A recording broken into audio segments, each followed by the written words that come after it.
une fois le travail des hommes, qui de leurs mains rendaient le monde utile et le monde habitable. Tout avait sa place et tout avait sa fonction. Pour la nourriture comme pour le soin des bêtes, pour l'habillement comme pour les outils de chaque jour, pour le travail, pour le loisir ou pour le jeu, le seul moyen de production a été pendant des siècles le travail des mains et l'art de l'homme. L'artisanat est une alliance entre l'homme et son milieu, un équilibre entre la tradition transmise et l'évolution du goût. L'artisanat aujourd'hui, après plus d'un siècle d'âge industriel, c'est une exigence irremplaçable. L'amour de la matière, de l'authenticité des gestes, du savoir-faire qui va jusqu'à son terme.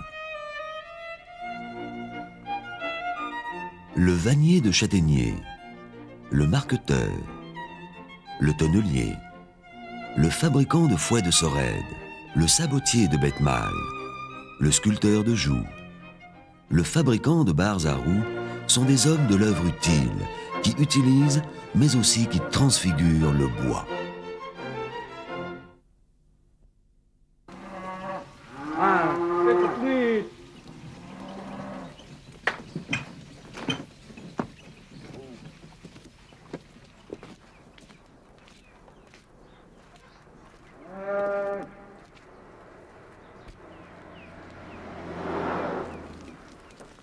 Alors là, je prends la largeur de la tête. Il nage un peu, donc j'en retire un petit peu. Ici, il ne couvre pas assez la sucre. Il ne couvre pas assez, je marque deux doigts. La corne touche. Parce qu'il arrive des fois que vous avez cette corne qui est ici, quoi, comme ça. Alors on se sert de du vieux joug pour rectifier, pour dire de tourner la tête du bœuf de façon que ça se regarde un peu, quoi, disons. Alors là, j'enlève un peu l'écorce pour pouvoir tracer l'emplacement de la tête.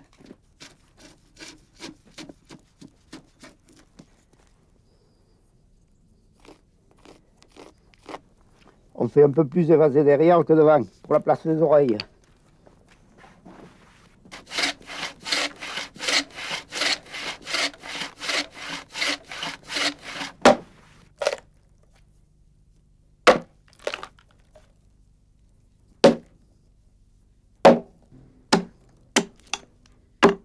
Là, je fais l'emplacement des cornes. Juste dégrossi, en fait.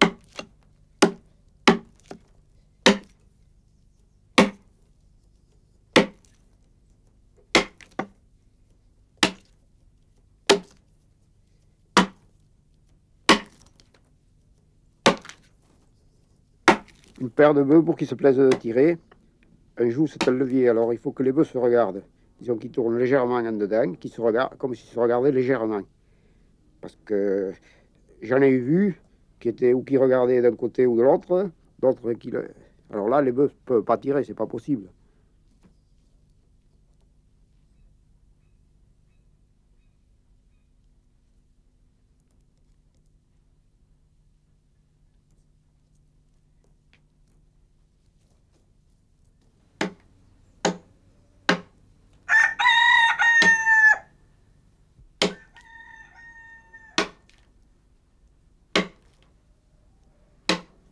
On enlève un quartier derrière, de façon à pouvoir sortir le cœur du bois qui travaille moins.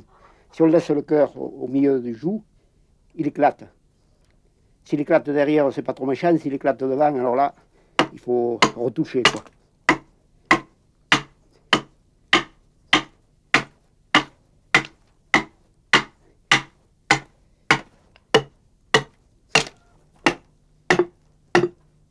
On a une lâche longue et étroite, un peu ouverte pour pouvoir faire le rond.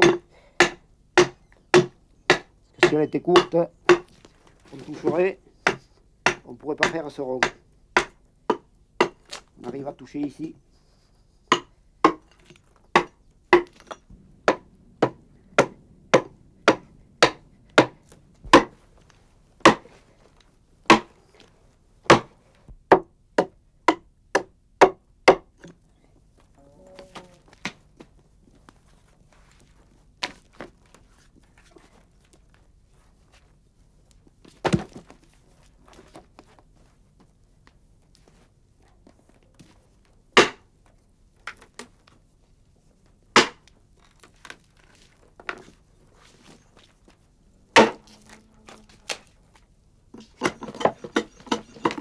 suis venu joutier parce que mon père faisait des joues et que les parents aimaient bien que les enfants continuent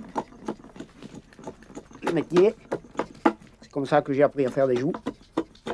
Je partais avec mon père.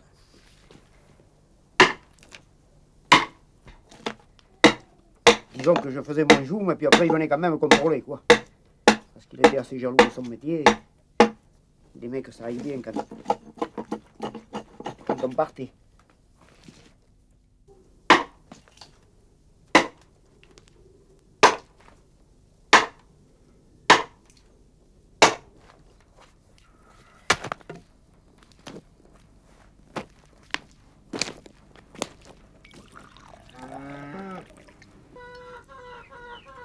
De l'Essac, je partais jusqu'à la Yole, là-haut. Mais enfin, on y restait une semaine. On couchait sur place. Et voilà. On faisait de ferme en ferme. Et souvent, quand c'était dans la même région, on revenait au même lit, quoi. Disons, à la même maison pour coucher. Maintenant, quand c'était loin, un de l'autre, les paysans nous faisaient coucher. L'ambiance à la ferme était bonne. Souvent, on était bien reçus. Parce que quand ils avaient le joutier, ils en profitaient pour tuer un poulet, le manger ou n'importe. Enfin, on était assez bien soignés, disons. Des fois trop même. Des fois trop bien soignés. L'été, on faisait ce qui était le plus loin possible. Et puis l'hiver, on faisait sur place, dans la région. On arrivait à faire 300, on dépassait 320 jours par an. Un peu plus, un peu moins.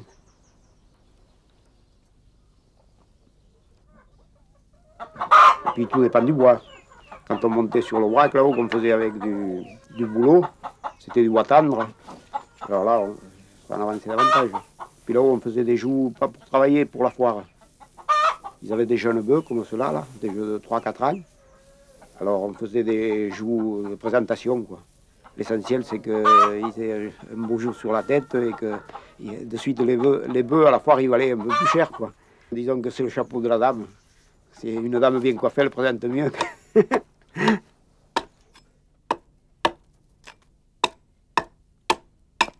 C'est une herminette. Le manche est court, parce que si le manche est long à des endroits, on touche. Alors, il y a un endroit plat et le bézahut qu'on appelle rond. Là, je fais l'emplacement des cornes à quelque chose près, de façon à pouvoir présenter le jour sur la tête des bœufs. Et après, on rectifiera suivant la grandeur, la grosseur, s'il faut les monter, les descendre.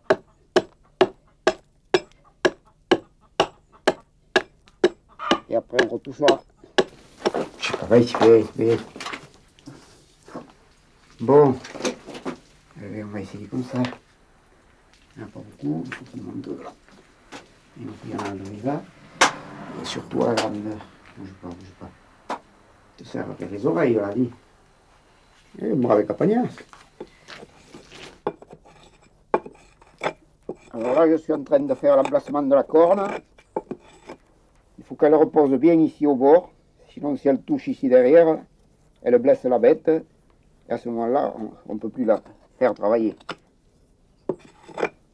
C'est pour ça qu'on évase un peu, de façon qu'elle porte bien ici dans l'angle. C'est une plane étroite, un couteau de main étroit, parce que pour passer ici, s'il est large, vous voyez, on ne peut pas tourner. C'est pour ça qu'on l'a pris étroit. Disons que c'est un couteau de menuisier usé.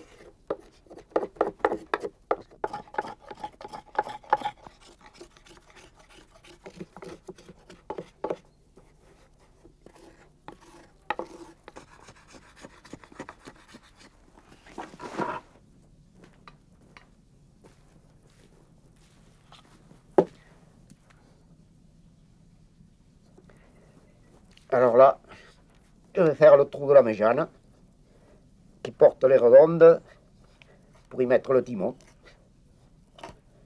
Et quand on fait le trou, c'est le trou de la paille. Et le trou sur le front.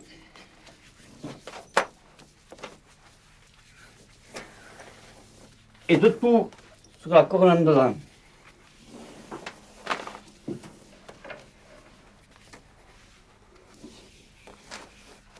Et puis on accroche ici, je ne sais pas comment ça s'appelle. Sur le catel. Le catel, bon. Il faut y cracher dessus pour que ça tienne. Vite, vite, vite.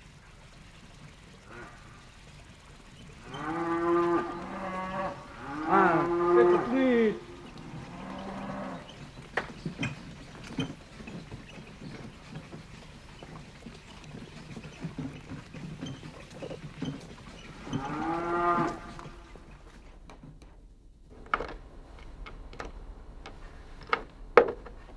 Le premier qu'on assemble, on a toujours envie de le faire assez rapidement pour voir si l'ensemble est beau. Voilà. Ça, c'est le truc, le petit truc du marqueteur. Je pense que c'est là où on est le plus intéressé.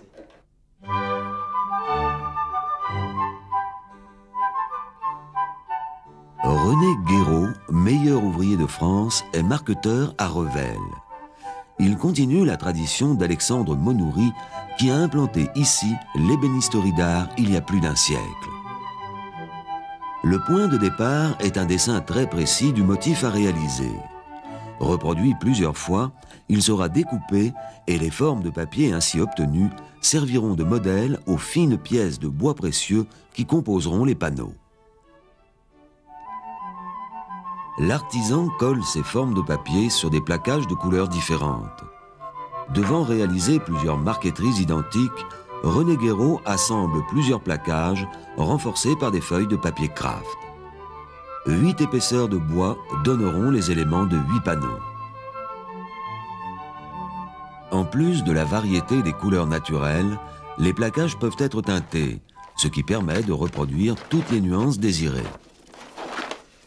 Voilà un plaquage teint, couleur verte, qui est teint dans toute son épaisseur, c'est-à-dire qu'on peut le racler, le poncer, il restera toujours de cette couleur. Ça, c'est un bois qui vient d'Afrique, on appelle ça du corail, c'est sa teinte qui lui donne un peu le nom, et on en trouve également en Extrême-Orient. Ceci, c'est de l'acajou des Antilles. En qualité d'acajou, il y a l'acajou de Cuba, qui est de très belle qualité. Ceci, c'est du palissandre de Rio. Bon, ça vient du Brésil, de la forêt brésilienne.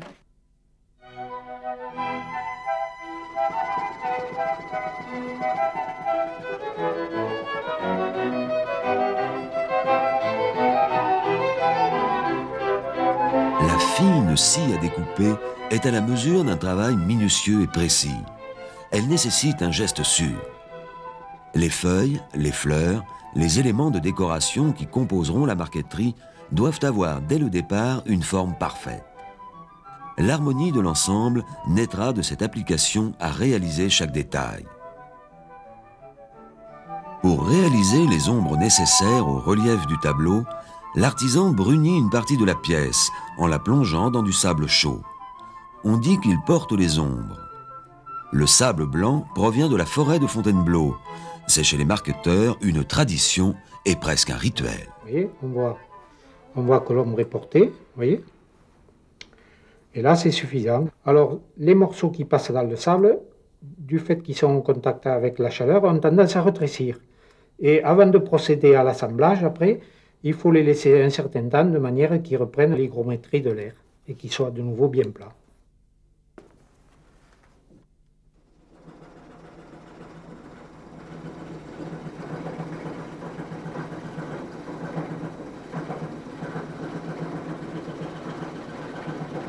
Le fond servira à encercler les différentes pièces du puzzle. Cette opération de découpe demande dans son ensemble 2 jours de travail.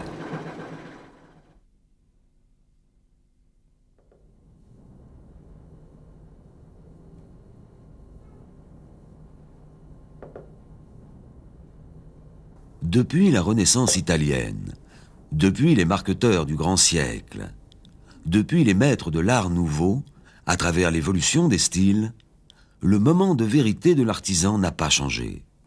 C'est celui où il installe autour de lui les pièces découpées, disposées en ordre, et qu'il les insère une à une dans le support de bois. 300 heures d'application pour 8 panneaux de plaquage.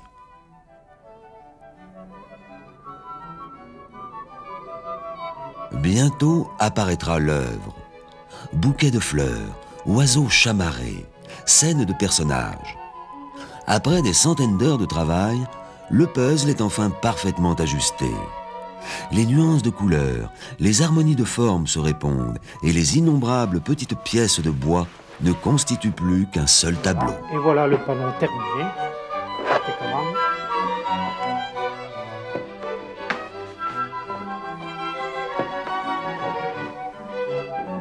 Moi maintenant, mon travail est terminé. C'est l'ébéniste qui plaquera ça sur le meuble.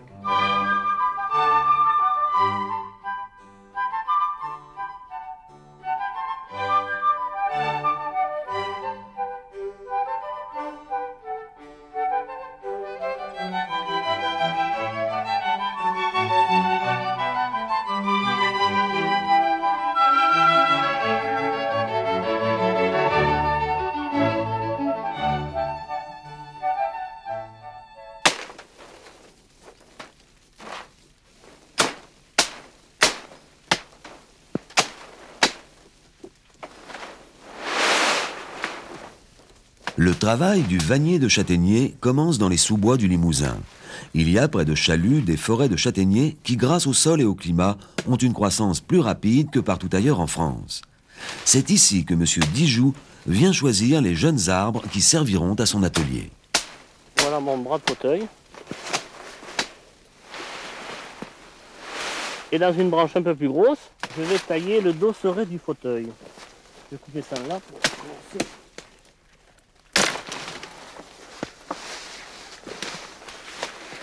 Voilà, alors là on a du châtaignier là, qui a poussé en bordure de champ. Et on s'aperçoit que bon, quand il pousse en bordure, il perd ses branches très jeunes, très tôt. J'utilise que le bas de l'arbre hein, jusqu'à cette hauteur-là. Parce qu'après, bon, il y a des cicatrices de branches beaucoup trop importantes, donc on ne peut plus faire les lames.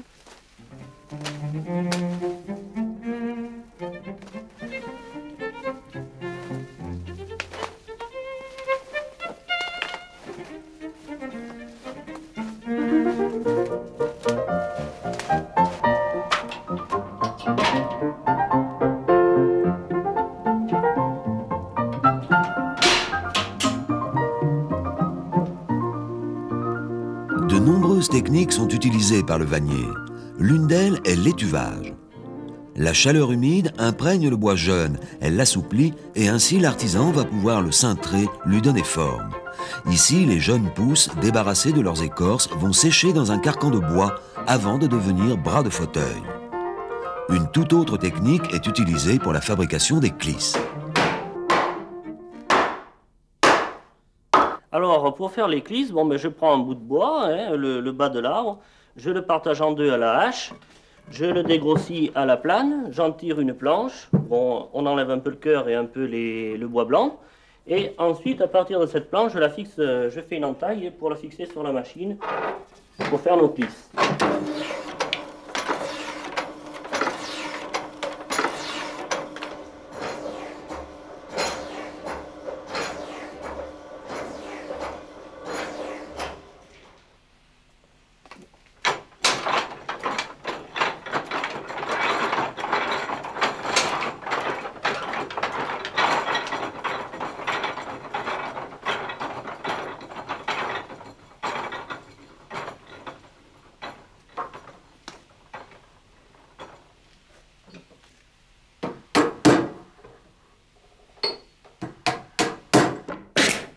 Je vais commencer par établir un point de force pour supporter le poids. Bon, maintenant je vais faire le siège, je vais tracer le siège.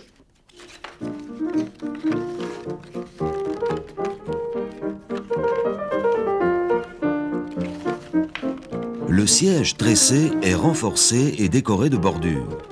L'artisan prépare une longue baguette qu'il va travailler avec la plane. Pour cela, il fixe la baguette sur un chevalet qui porte le nom de bandelou. Ce bandelou est l'outil traditionnel du métier. Il est commun aux vanniers de châtaigniers et aux feuillardiers qui vont couper et préparer le bois pour l'artisanat dans les forêts du Limousin. La baguette, une fois clouée, le siège sera robuste à l'usage tout en restant léger et souple.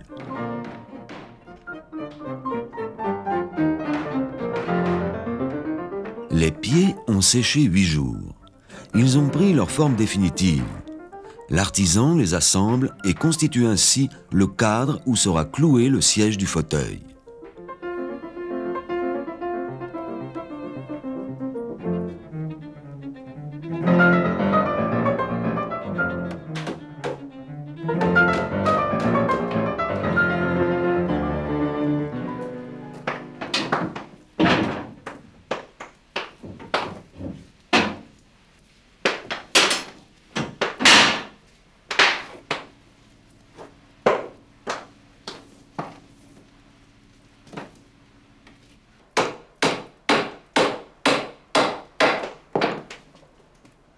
Dans la chaleur humide de l'étuve, les derniers éléments s'assouplissent pour prendre la forme voulue.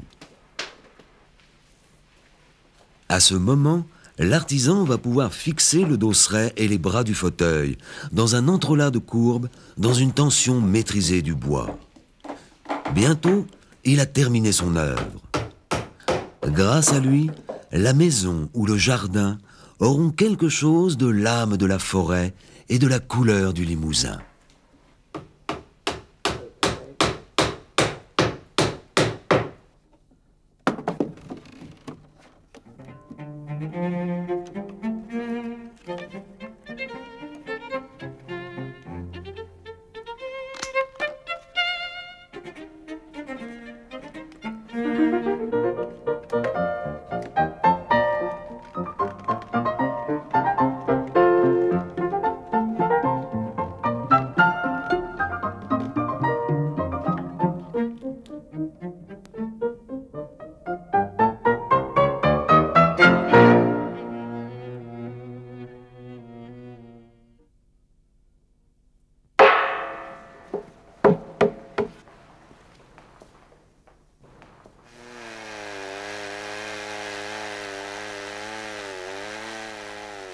Le tonnelier choisit son bois de chêne sur pied ou sur le chantier du forestier. La matière première, c'est le bois mérin, c'est-à-dire coupé dans le sens médulaire du bois pour augmenter sa solidité et sa souplesse. 1/5 du bois de coupe est utilisable par le tonnelier. Ce choix des arbres est d'une grande importance. Les artisans tonneliers ont coutume de dire que 50% de la qualité d'un tonneau vient de la qualité de son bois. Monsieur Jougla, de Cazoul-les-Béziers, en plein cœur du plus grand vignoble d'Europe, est à la fois viticulteur et tonnelier. Donc voilà une cave qui date depuis plusieurs centaines d'années ici, et cette propriété. Et notre famille fait le métier de fourrier tonnelier depuis 1860. Autrement dit, je suis à la 4e génération.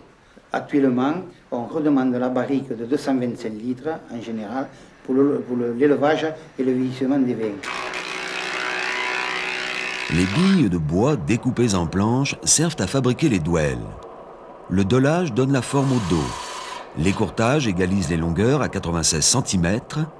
Le jointage réalise le biseau tout au long de la tranche. Et enfin, l'évidage donne la courbe voulue à la face intérieure.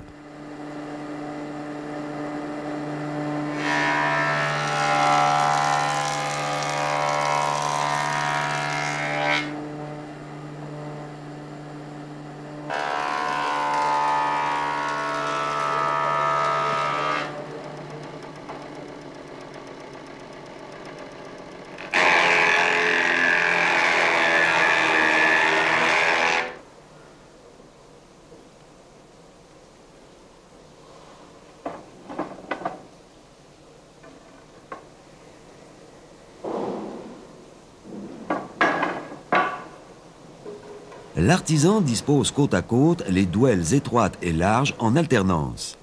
La circonférence du tonneau dans sa partie centrale, qui est la plus pensue, doit mesurer 2,15 m. Il dispose ensuite les douelles en cercle et les blocs à l'aide de cerclages provisoires.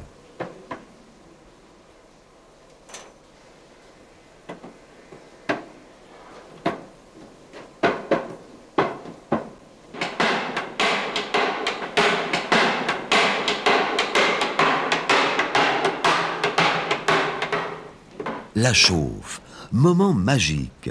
étape ô combien délicate, où vitesse, précision et savoir-faire permettent de donner au tonneau son galbe final.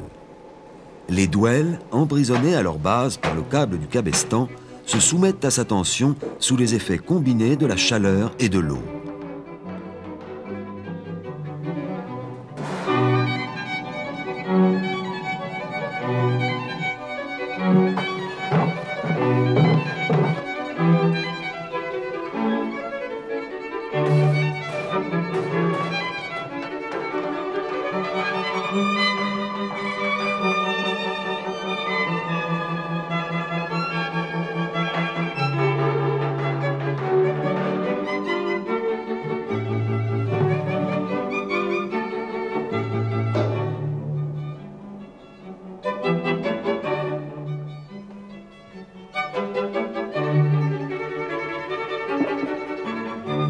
Trois chauffes différentes peuvent être effectuées.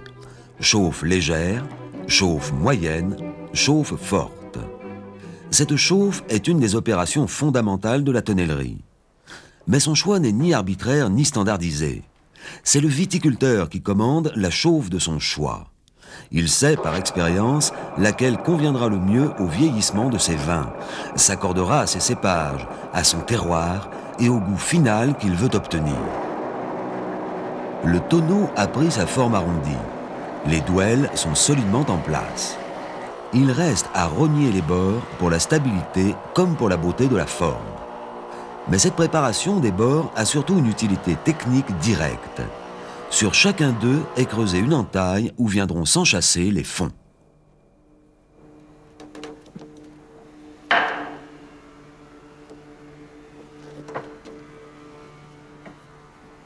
Les fonds sont réalisés grâce à une technique ancestrale. Pour l'assemblage, les liens qui assurent son étanchéité sont faits à partir de brins de jonc.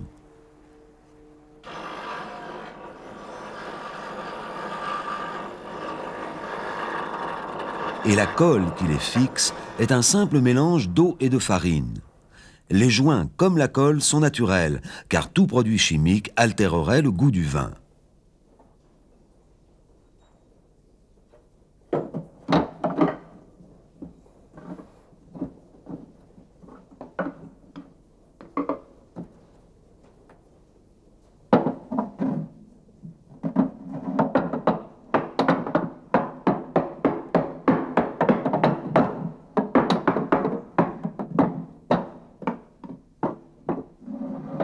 C'est avec le cerclage définitif pour la solidité et le ponçage pour l'esthétisme que le tonnelier achève son ouvrage. Tous les bons vins, tous les alcools vieillissent dans des tonneaux. Le tonneau n'est pas seulement un récipient, il agit sur le vin qu'il contient et permet de l'élever comme un être vivant. Les Grecs et les Romains utilisaient des amphores de terre cuite, matière inerte. Ce sont les Gaulois qui ont inventé le tonneau et maîtrisé peu à peu les rapports entre le vin et le bois de chêne des barriques. Le tonnelier travaille avec le feu, comme dans un art alchimique. Mais une autre alchimie suivra, c'est celle du vieillissement du vin. Pendant 9 mois environ, les barriques de chêne assureront l'élimination des éthers, le développement des tanins, la concentration de l'arôme. Le tonnelier, comme le tonneau, travaillent dans l'ombre pour donner toute leur puissance aux fruits du soleil.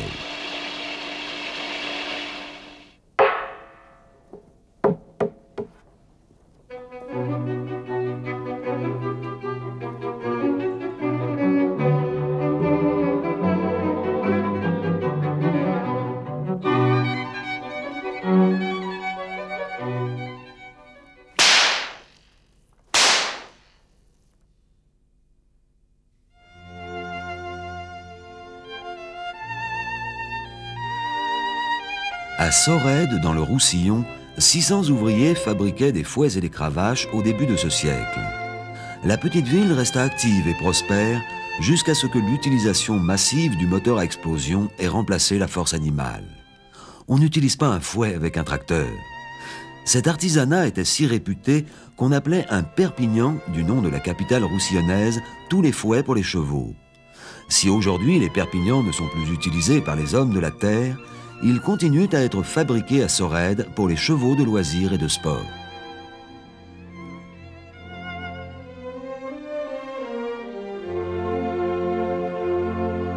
Le micocoulier est un arbre du sud. Son bois est résistant, ses fibres sont droites. 2 qualités de base pour un bon fouet. On élève à Sorède des arbres dont on coupe les branches basses dès les premiers temps de croissance.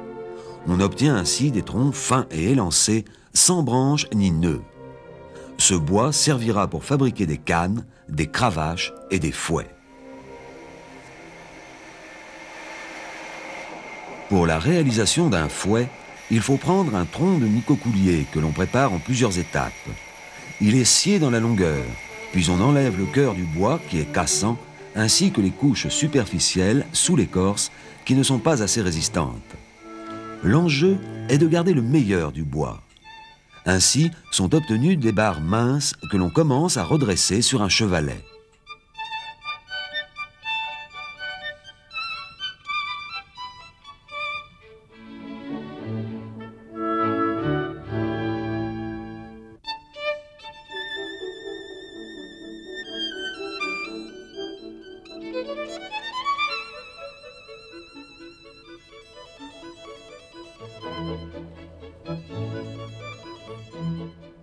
Sur la barre sont préparées, par sciage, 4 baguettes.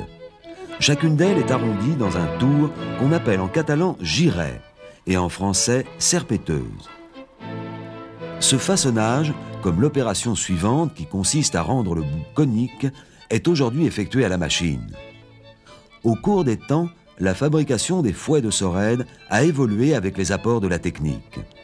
Mais les gestes d'aujourd'hui, même s'ils sont mécanisés, suivent strictement les étapes définies par les fabricants du début du siècle.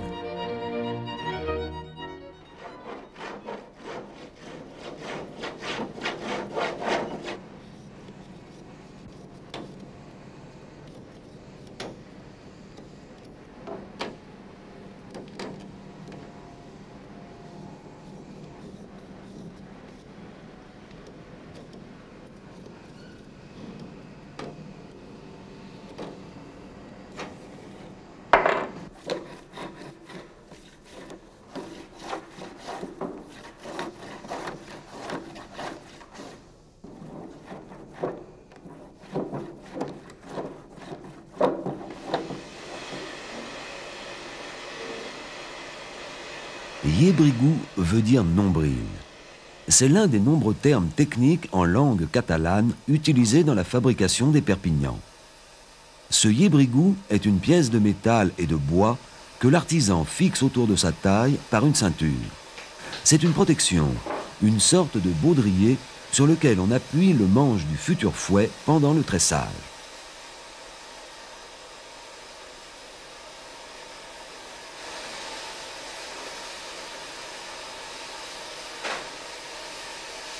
Une tige métallique est insérée au milieu des 4 baguettes. Cette tige est un axe de rotation qui va maintenir les baguettes bien en place pendant le tressage. Leur bois, assoupli par l'étuvage, est devenu malléable. Il va pouvoir être tressé comme une corde.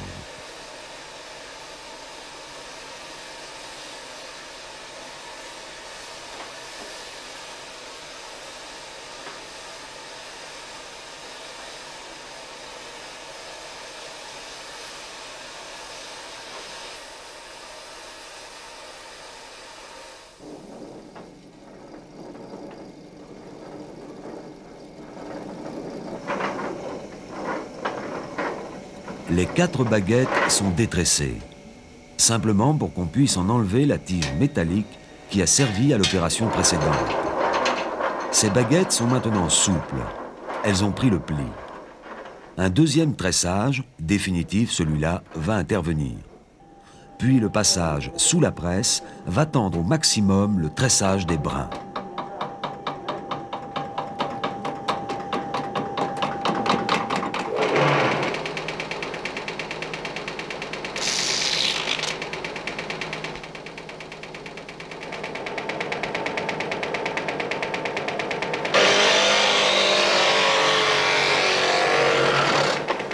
Voilà le fouet prêt. Il reste à l'habiller. Il sera verni, comme ici ce sulky, et il sera vêtu de cuir. Une seule languette de peau le coiffera s'il s'agit d'une cravache, et si c'est un fouet, la longue lanière de cuir tressé viendra s'y attacher. Le bois de micocoulier et le cuir, le végétal et l'animal s'unissent pour un outil solide et beau que le meneur de chevaux aura en main comme une prolongation de sa volonté. Le fouet de Sorède, c'est tout à la fois l'amour et la maîtrise que l'homme a du cheval et de la nature.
Quel est ce meuble qui a 6 pieds trapus et 6 pieds creusés qui plus est, 6 pieds tournés et des arceaux de bois? Vous ne trouvez pas ce meuble étrange? Paul Arnaud n'est pas ébéniste, il est fabricant de barres à roues. Oui, la barre des bateaux, celle qui sert à les diriger. Toutes les pièces sont en iroko, un bois des îles, normal pour un bateau.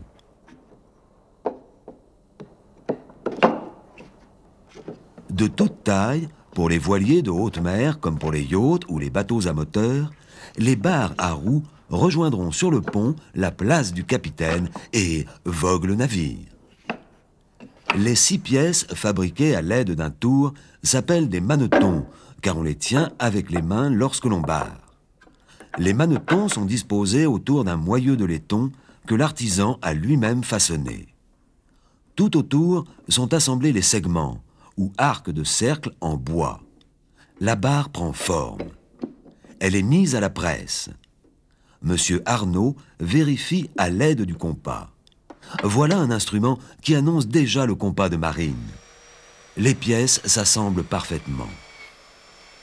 La barre étant toujours dans la presse, l'artisan perce les trous pour cheviller les segments de cercle. Une fraiseuse prépare la pose du cerclage final. Après vernissage, la barre sera prête à être livrée.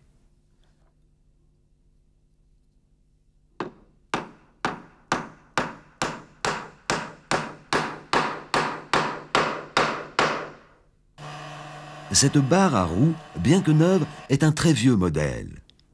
Elle est faite d'après une barre trouvée sur l'épave d'un galion qu'on a fidèlement étudiée et copiée. Mais si le fabricant travaille pour la marine et fournit au bateau un objet utile et beau, a-t-il lui-même le pied marin? Je trouve mon plaisir à fabriquer et je ne trouve pas encore nécessaire de naviguer. Ça viendra peut-être un jour.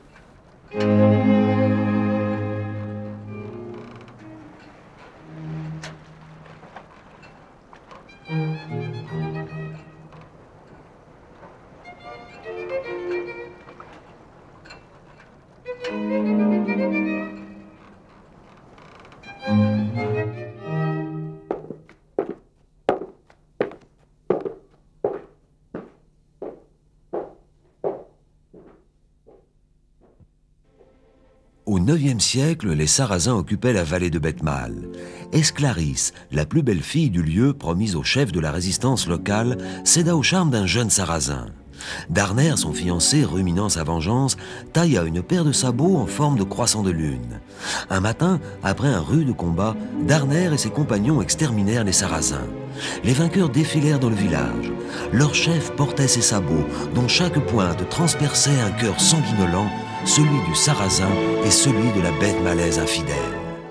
C'est à cet épisode tragique que la tradition fait remonter la naissance des sabots de Bethmal. Au cœur des Pyrénées, Pascal Jussot, sabotier, s'est installé à Arret, dans la vallée de Bethmal. Il travaille le bois du pays qu'il va choisir et couper lui-même. Sa matière première, ce sont les bûches de bouleau ou de hêtre, de châtaignier ou de frêne. Celle-ci, par exemple, est en frêne. Bon, elle m'intéresse du fait qu'elle est très bien tournée à l'équerre. Donc, on voit nettement que là, je vais tailler mon sabot et la pointe du sabot dans le fil du bois. Elle est vraiment très bien faite. J'aurais presque la paire de sabots avec celle-ci, hein, mais qui est trop courte.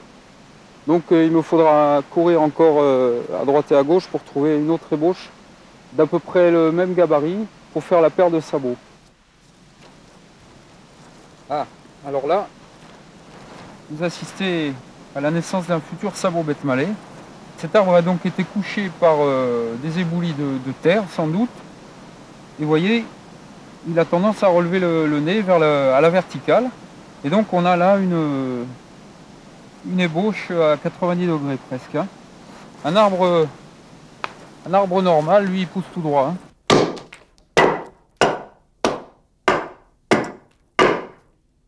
À la vue de la bûche brute, Pascal Jussot sait s'il va en tirer un sabot droit ou un sabot gauche. Dès l'équarrissage, il faut travailler les deux sabots en même temps, afin que leur fabrication se fasse dans la plus parfaite symétrie. La bûche équarrie va être travaillée au parroir. Cet outil tranchant, s'appuyant sur l'établi comme un levier, permet de travailler tout l'extérieur du sabot. Le parroir est l'outil essentiel du sabotier.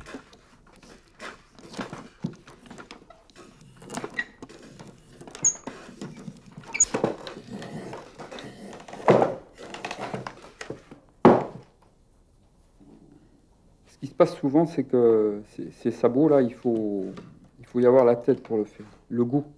C'est-à-dire que quelquefois, il n'y a pas le goût et on fait un peu n'importe quoi, on les déforme. Alors que quand on y a le goût, la forme vient tout de suite. Autrement, quelquefois, le sabot finit par être affreux, quoi. Alors, ce qu'il faut faire, c'est le poser attendre des fois 1 heure, 2 heures, une demi-journée, plusieurs jours, et puis le reprendre. Ça se fait pas d'affilée, quoi. Une série d'outils servira à creuser le sabot. L'intérieur est entamé à la tarière, puis il sera creusé avec des cuillères bien aiguisées de différentes tailles.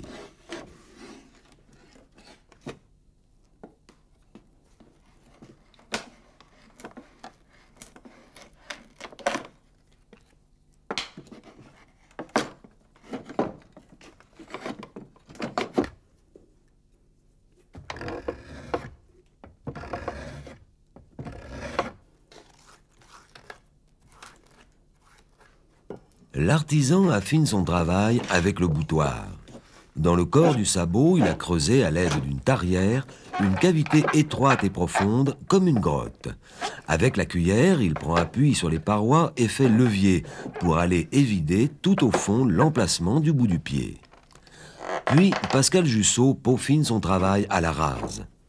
En creusant ses sabots, il a tenu compte de la rétractation que subira le bois au cours des 6 mois nécessaires à un séchage parfait. La paire n'a donc ni sa pointure définitive, ni sa forme finale.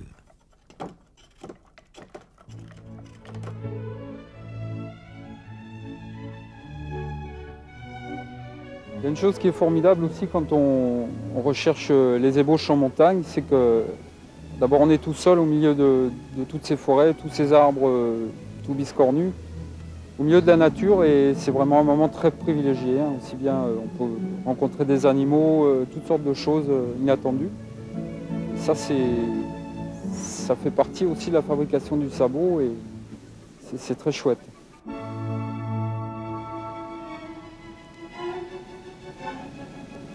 Voilà. Là, vous avez une ébauche et qui apparemment est bien coudée. C'est pas forcément parce qu'elle est bien coudée qu'elle est bonne à l'intérieur. Ça veut dire que ce défaut là, vous voyez par exemple, souvent c'est une branche de l'arbre étant petit qui a été coupée et à l'intérieur ça se cicatrise et à l'intérieur très souvent c'est pourri. Alors bon, on s'en aperçoit très souvent, enfin moi je m'en aperçois très souvent une fois que l'ébauche est sur l'établi et bien avancée déjà, bien travaillée. Sur 10 ébauches travaillées, 5 ou 6 seulement sont utilisables. Le bois a travaillé pendant le séchage. Pascal Jussot finit de creuser les sabots pour fixer la pointure en réutilisant les cuillères, le boutoir et la rase.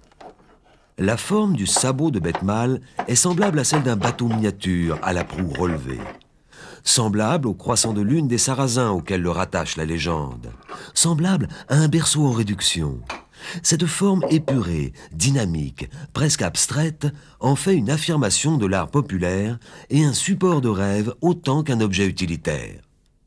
Les 2 sabots sont symétriques. Ils acquièrent leur forme définitive après les derniers coups de paroir. L'autre particularité des sabots de bête mâle, c'est qu'ils n'ont pas de talons et qu'ils ont une semelle donc pas vraiment plate mais un peu creuse, hein, pour que le sabot en marchant repose sur les bords, ce qui évite une usure prématurée de toute la semelle. Et autrefois on y mettait des clous tout autour pour éviter que le bois s'use trop vite, hein, et de glisser aussi. Maintenant les danseurs mettent des caoutchoucs sur la semelle.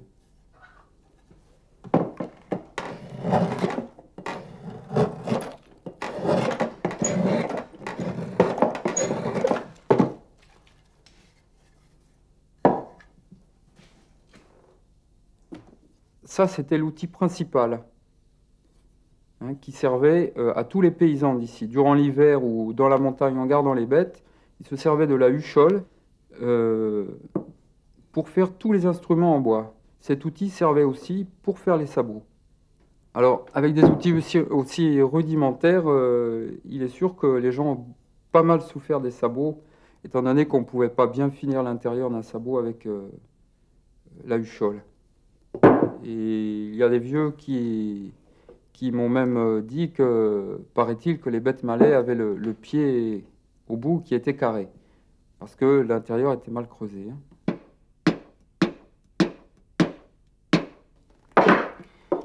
Alors ça, c'est la bride en métal qu'on pose sur le sabot, qui sert à tenir le pied. Et autrefois, ici, elles étaient en métal parce que c'était une vallée fermée, très pauvre, et les gens se servaient de tous les matériaux de récupération. Donc ça, c'était des boîtes de conserve, les brides. Le cuir que je vais poser sur le sabot, c'était des vieux souliers qui étaient découpés, récupérés. Donc tout était récupération.